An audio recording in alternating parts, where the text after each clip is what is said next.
Good morning, good afternoon, good evening, and good night, everyone. Miss Natasha here. I hope you're doing well.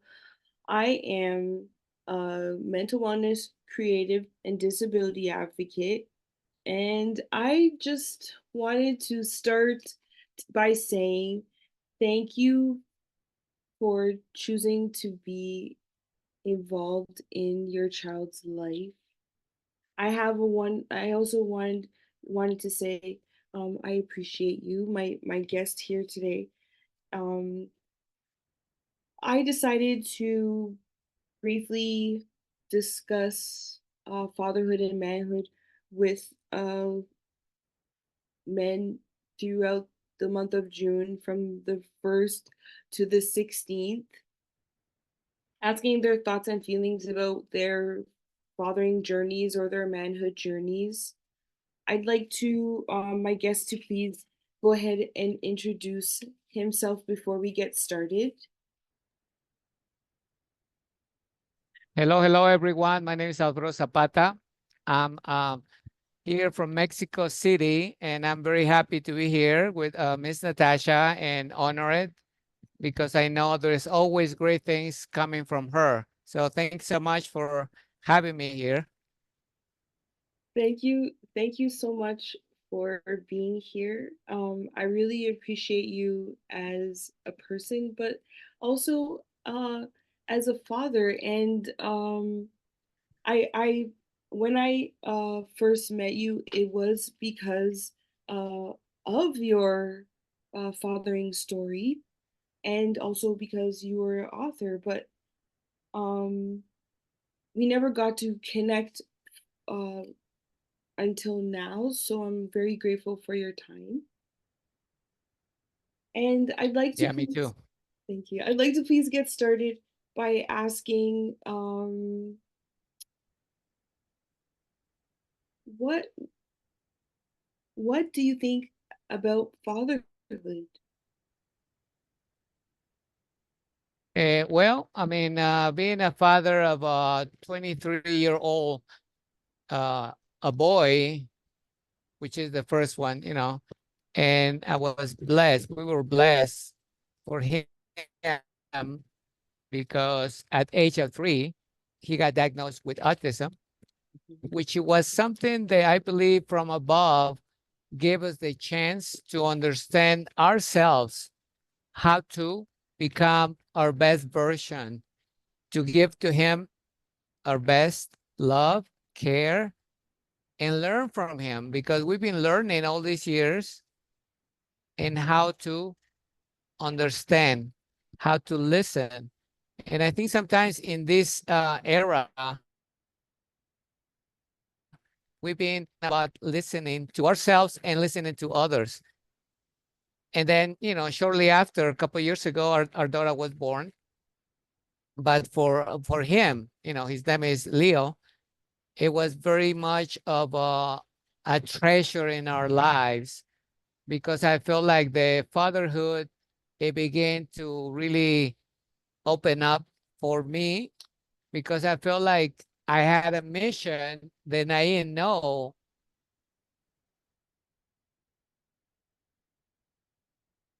So I prayer, listening to other people in some support groups.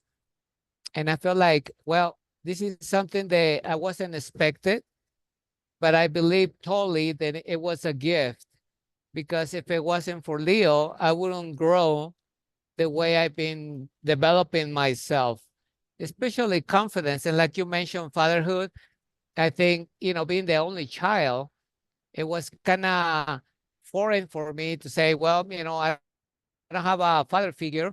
I'm a dad now, and I have a child, and I need to be an example, but not just an example to provide and to look like I'm a man in the house and everything else, but really have those open feelings to understand his development and also sometimes, his tantrums and sometimes, difficult things that we had to learn because it was the firstborn. But I feel like I needed to kind of continue to evolve almost daily, because it wasn't like, the first years, 5 years, 10 years, it was a constant. And even now, and since I live with him right now, just me and him in Mexico, we've been bonding, and I've been learning to really understand them. And my kindness is been growing, which sometimes, fathers then say, well, I'm tough, and men don't cry, and I want to be the tough one, and I want to send them to learn the hard way. But I feel like I'm the one learning different things. I'm the one that I need to control my emotions. I'm the one that I need to be vulnerable with him, and sometimes even cry and say, son, I love you. Let's do this. And we pray for the food. Well, I pray for the food, but I feel like I've been pulling those things out of my heart and feeling secure, not feeling like the other rest of the population. They say, the father has to be this way and the wife needs to be this way, Mm. all boxed in. So that's what it means, fatherhood to me. And I'm still learning. Oh wow. You learned your manhood through which avenue? Is it through your other family members or your friends or television, or where did you start getting the ideas of how you would live or how you raise your son or daughter? Well, it's very profound question, because growing up, I was always looking for a mentor. Yeah, I was looking for a father figure in a way, yeah. but it wasn't with a particular agenda, because I was pretty young. When I grew up with my mom, single mom, Hmm. my grandparents, my uncle, my aunt. So there was adult. There was no kids in the house except by me. And I was always looking at the mentor. Who was the mentor? Well, my mom, my aunt. But my grandpa taught me a lot: kindness, humbleness. And my uncle taught me to be disciplined and being always looking for avenues to find resources. But I was kind of a bit lost, because I was kind of looking for the perfect fit, the perfect prototype, like in society, they said, your dad has to be this way.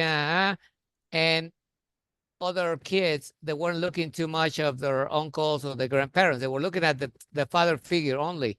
Hmm. So sometimes I felt lonely, because I said, well, I don't have a dad. I would like my mom to get a dad, I mean, a man for her. But I was kind of like always looking for answers.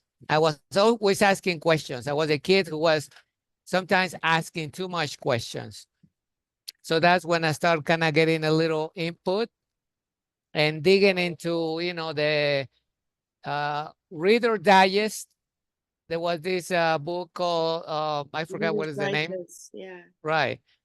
And because in Mexico they had it in Spanish. So one of Oh. my uncles used to buy it. So I will read it. And I started getting some insights, like the mind, like things, but they were like all foreign, because I wasn't really comprehending. I was just looking for information.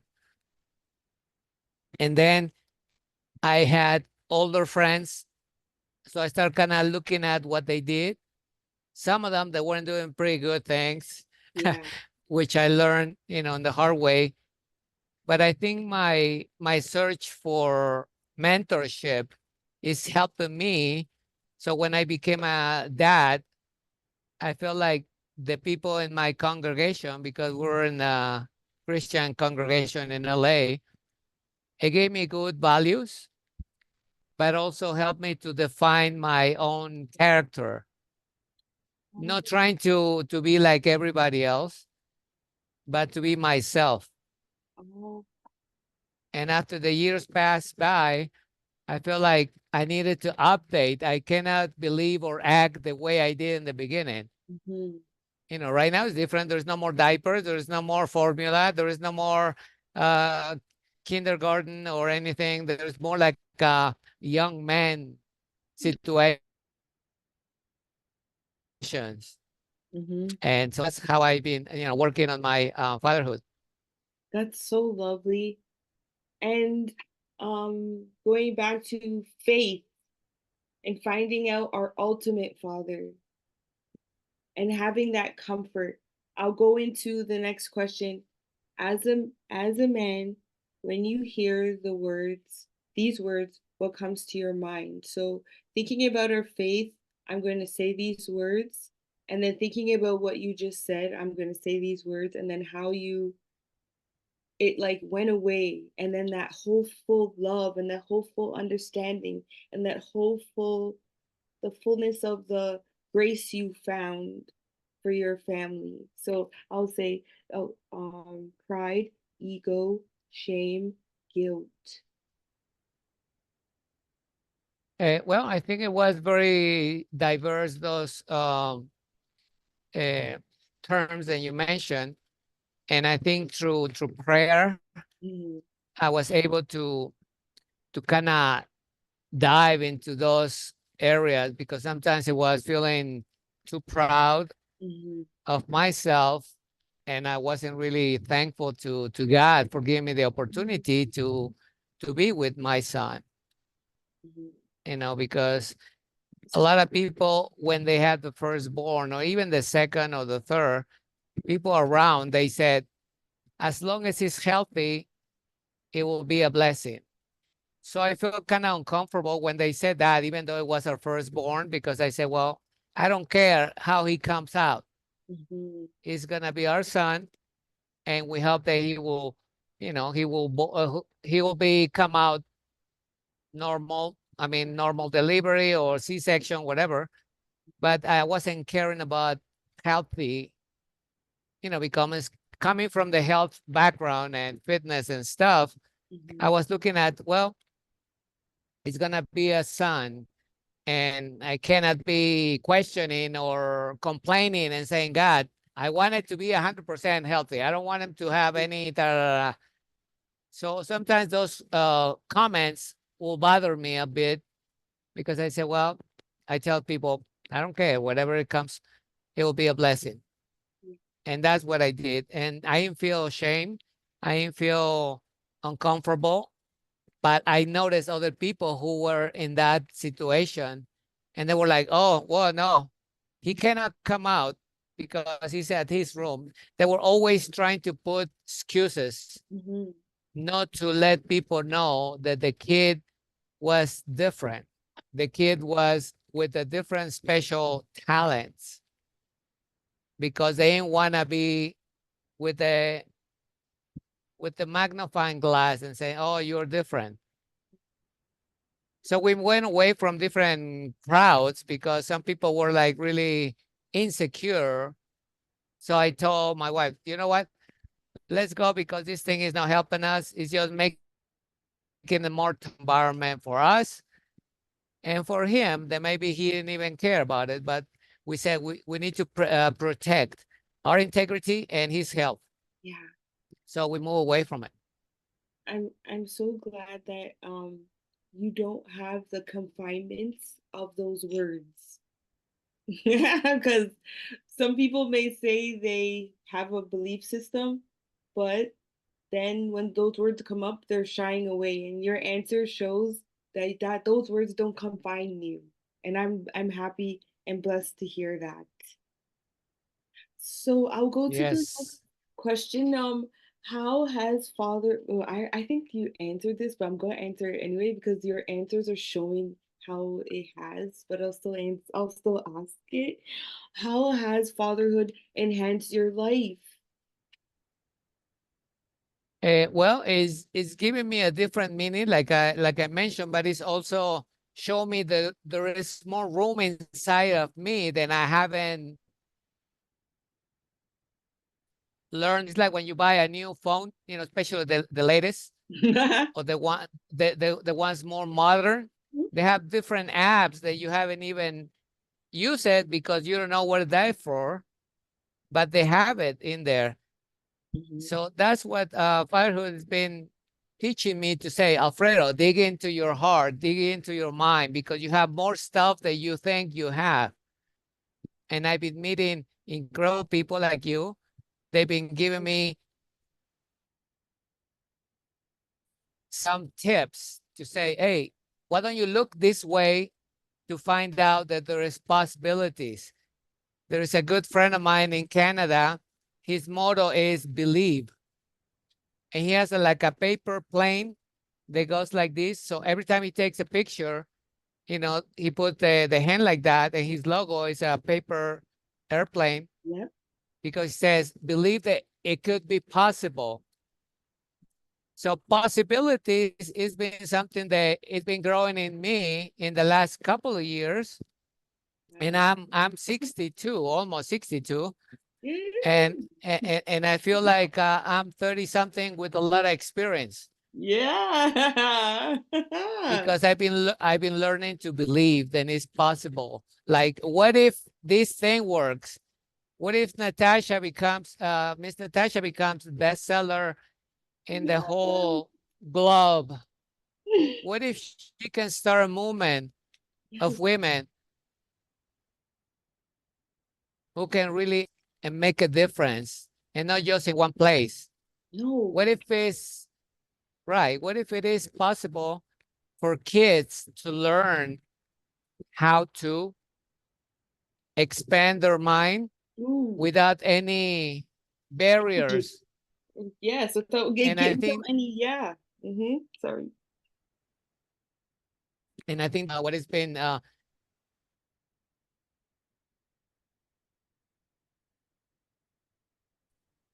endless. You got me excited there, man. Oh, wow. Endless. Believe. Believe. Yeah. Yes. Oh, that was great. Um, I have another one here. How do how do you inspire other men to be great? Well, I myself, I've been inspired by a couple of people that I follow, which they are my long distance mentors who have been working in something similar to what I teach people, which is connect mind and body. And one of the pillars of that particular inspiration from me to them is to become your best version physically and mentally. Because once you start doing that and working on your body to become the healthiest, not to show off, not to feel prideful or elevate your ego, but to feel secure, like if you don't admire yourself, no one is gonna look at you because you're ashamed of yourself. You're fat, you're not really well groomed, you're not really eating well, you're not really disciplined with your exercise to work on your temple. Your body is your temple, your mind has to be clear from any vices. No alcohol, no tobacco, no nothing that takes away your focus on growing as a man who can inspire others. If I'm not in good shape, if I'm not healthy, what can I tell people? To do jumping jacks and do push-ups and eat well, and they're gonna say, "Hey, Alfredo, you don't look like what you tell us to be looking for." So I won't be congruent. So being congruent, meaning that I have my conscience clear, and what I do is what is just my inspiration to help people to become healthy from the inside out. And it might take a little bit longer, because sometimes my program of 12 weeks is just the beginning to a new life. But that's when you really feel empower yourself. You're not looking for validation outside. You're looking in the mirror and you're saying, I'm proud of you. I believe in you. Keep going. You're awesome. And you give yourself high five in the mirror. That's when you can get the inspiration and get the what you need to do daily, and results gonna show. Like your email says, get me in shape now. Yeah, that's what the Right? body says. Sometimes we don't listen to our body, we don't listen to our intuition, Mhm, and the body say, hey, I'm here, you're the mind, you gotta control me. mhm, Because sometimes the body control us because they change our mood. If the body feels sick in the stomach, you don't want to get up and do your stuff. mhm, If your body's achy, you say, oh no, I'm hurting, I'm not going to mhm, exercise, I'm not going to go to that. So you put excuses because your body is controlling you. mhm. That's why the mind has to be stronger than your feelings, so you can really shift it in the direction you want it to go. That's so amazing. I'm going to switch gears on my question because I find that also um there's a good amount of men who don't have friendships. So I'd like to know what does friendships mean to you? Well, friendships to me in this stage of my life, meaning people who will root for you when you're on the bottom, who will help you to get up, who will encourage you to really shake the dust off your body and start walking. Mhm, A friend who are not gonna be criticize you or put you down, but they're gonna help you to get up and go with them if you need to until you start picking up your pace. mhm, Friends who are not gonna be talking behind you unless they're defending you. mhm, mhm, Friend open and genuine, that when you need something, they will listen to you. They won't turn your ear away. That kind of friendship is what I've been, looking, not pushing, but looking. But first, I look in the mirror and mhm, see if I'm the friend that someone will trust me. mm, Because if I'm looking from outside, I had to be congruent with behavior. If someone asks me for mhm, help and I mhm, turn my back on them, but I'm expecting someone to help me out, I'm not really doing the right thing. no. I'm just being totally a hypocrite. Mhm, But if I'm preaching that with the example and say, how can I help you? mhm, What do you need? Maybe I have only a couple cents, but I give it to you. I'm not mhm, asking you for money back because mhm, some people helped me before and I was so amazed and so humble. mhm. That kind of friendship. And I think now with all the technology and stuff, we don't pay attention to that. No. We don't think about it because we have that popcorn brain. And I said, that whenever that thing pops, our mind is in a different dimension. Gone. And I think friendship should be your eye to eye and no phone when you're talking to them, except if you're doing a phone call, right? But Yeah. besides that, I think that should be the genuine friendship. Yeah. They can help you to get up. They can talk behind you to defend you, not to judge you, not to talk bad. That kind of friendship, even in the relationships, should be the main ingredient. That's wonderful. All right.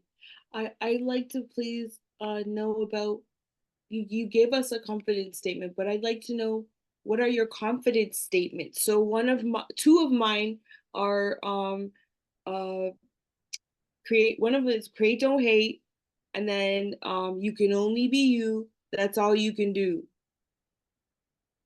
What are some of your confidence statements? Well, one of the main ones than I use.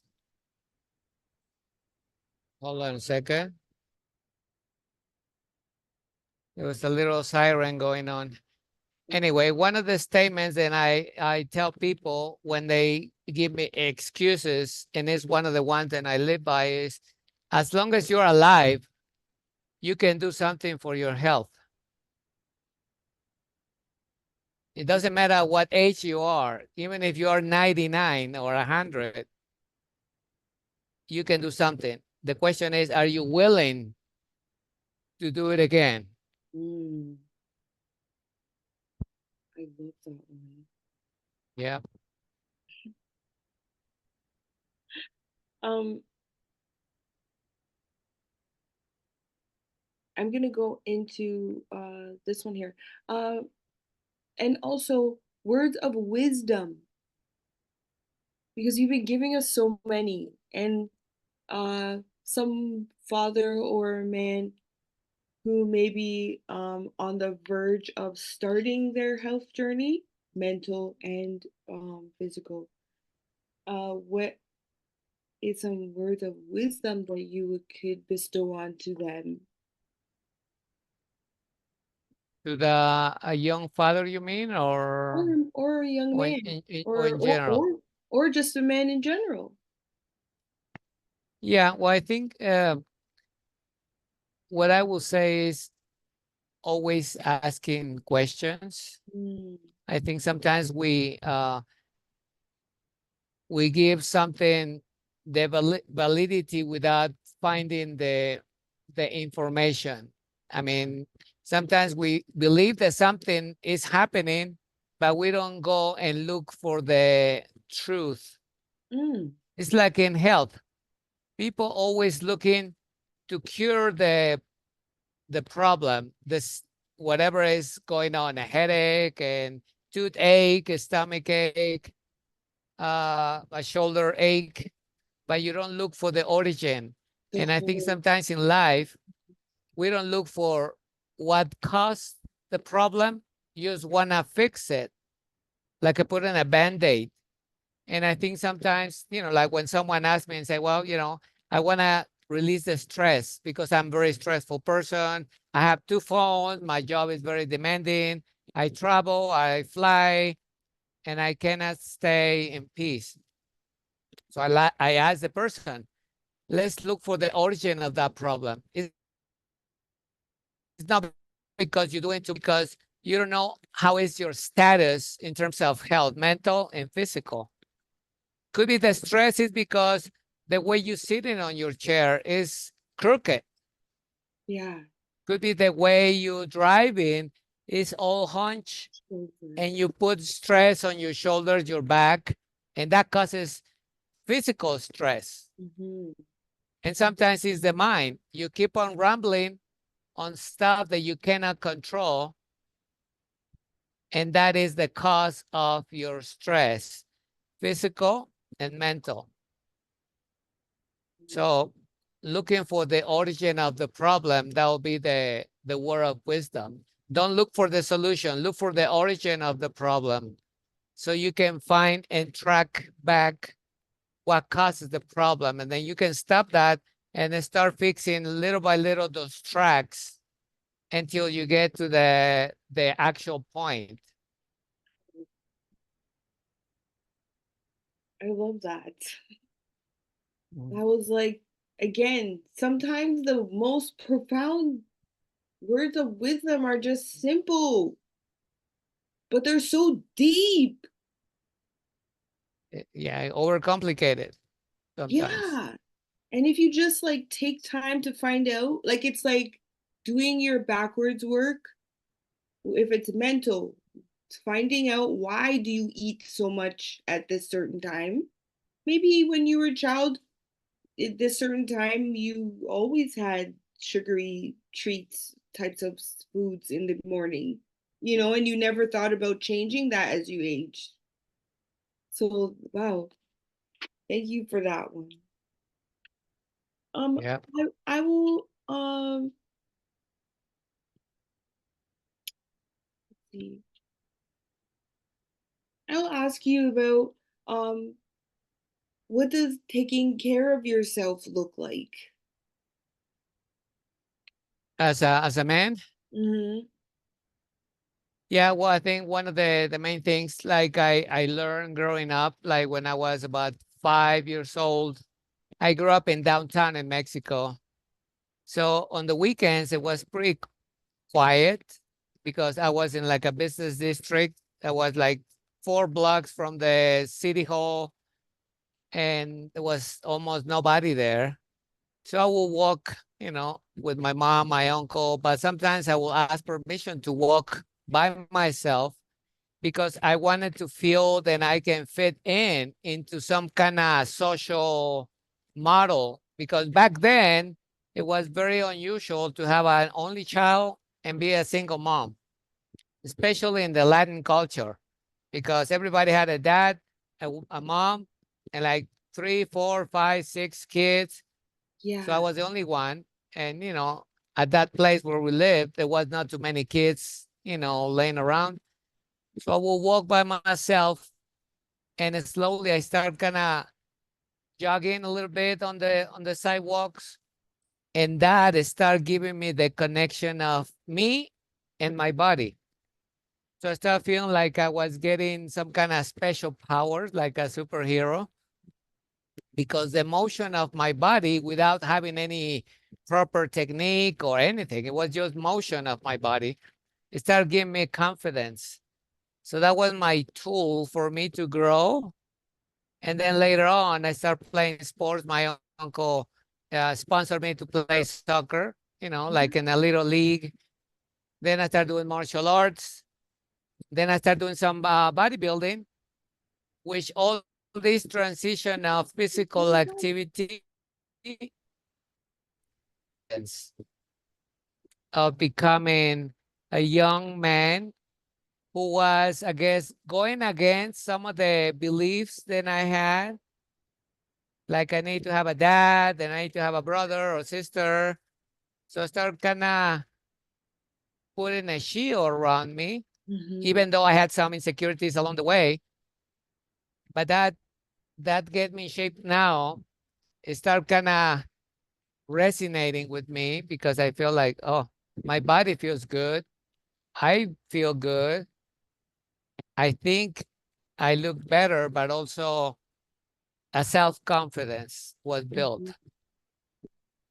And I think that's something that I really appreciate, because from God gave me that opportunity, because there was no one telling me, my mom go play sports, so my uncle. It just happens automatically. And being a kid who was always questioning things, asking questions, why is this? Why is that? I felt so much in control. And I think that one of my superpowers is always looking for answers. Wow. Wow. I thank you for that story because like it shows again when you look back, you can find the answers. If it's for physically, if it's for spiritually, everything always just has that way of telling it's already told, it's already right there for you to find out. And if not, you can look again, you could look for answers. Yeah. Thank you. My last question would be when did you find your dominion before or after you became a father? My dominion. Mhm. Like your true self, your true man. What mean? Can you repeat again? When did you find your dominion before or after becoming a father? Well, I think it was in two phases. The first one was when I moved to US and I started living on my own, with a friend and some roommates. But it was kind of like breaking away from the traditional family nucleus Mhm. and wanted to experience, wanted to learn answers, and being in a different country, learning a new language, and really looking forward to earn some money to become self-sufficient. That was part of my young man manhood, because I started feeling like, well, I can generate some income. I can take care of myself. I was always good at cooking, and I studied nutrition, so I was pretty good cooking and preparing my food. Really, proud of myself. And then, the years went by in my late 20s when I start going to church. A lot of things that start opening, doing some public speaking, helping with people in different places. And then someone invited me to the Spanish television because I was in a mixer, business mixer. And this woman said, Alfredo, you're wasting your talent because you only do people.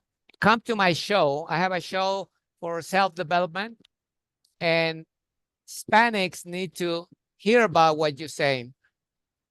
So from there, it started giving me more sense of manhood, because I feel like, well, now I'm speaking, and speaking in public, it was the least thing that I will really want to do because I was so shy. And it became some of my strengths.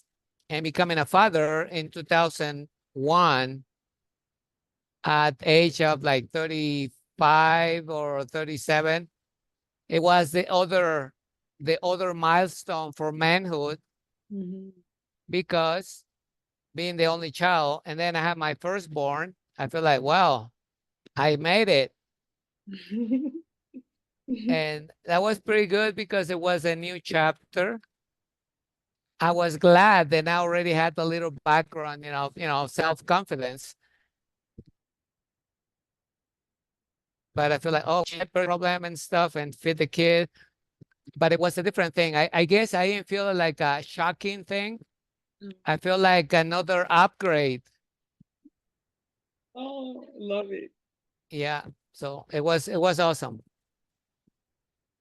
Thank you so much for your time. I really appreciated this time with you. Your words were just authentic and inspiring. So I really appreciate it. And may I ask if you can please give uh, viewers information on where they can reach you? Sure. Yeah. Well, currently, Instagram is the main platform where I put content, and people can reach me at Alfredo Zapata Coach. And my handle is pretty easy, Alfredo Zapata Coach. And, Facebook is the same, Alfredo Zapata, and YouTube as well. I want to also thank you, Miss Natasha, for this opportunity, and, making this incredible series of men speaking from their heart, so we can inspire other men and make a difference in the world. I can't wait to one day shake your hand and give you a hug because you're one of the men who inspire me. Yeah, that'll be awesome.